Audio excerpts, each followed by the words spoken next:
Guys, kung mayroon kang settings na pipindot sa inyong cellphone at hindi mo alam kung paano ito ibalik, ay mayroon akong ituturo sa iyo na paraan para maibalik sa original settings ang inyong Android phone. Pero bago ang lahat, kung hindi ka pa nakapag-follow, ay pakipindot po muna ang follow button sa tabi po ng aking pangalan.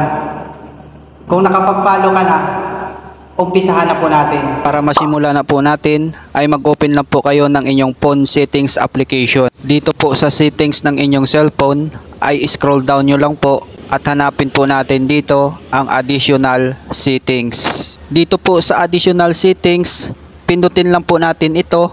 Hanapin po natin dyan yung backup and reset. Kapag hindi nyo po mahanap ang backup and resets, ay i-search nyo lang po sa search engine. Halimbawa po ay i-search po natin yung backup and reset. So sa ibaba po ay lalabas na po dyan yung backup and reset. So yan po ang pipindutin nyo kapag hindi nyo po mahanap sa additional settings.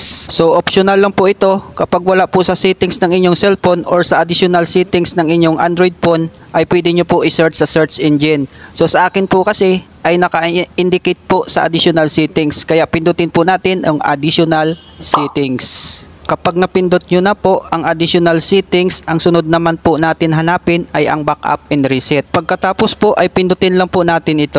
Pagkatapos po, ang sunod naman po natin na pipindutin ay ang reset to factory settings.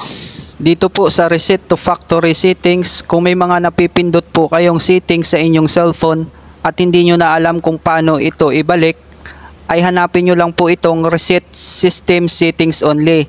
Pindutin nyo lang po ito. Kung napindot nyo na po ang reset system settings only, ay ilagay nyo lang po ang inyong password or lock screen po ng inyong cellphone. Sa ganitong paraan po ay maibabalik na ang mga settings po na napipindot nyo sa inyong cellphone. Kung nagustuhan nyo po ang video for today, ay pakishare po ito at pakifollow na rin po ako.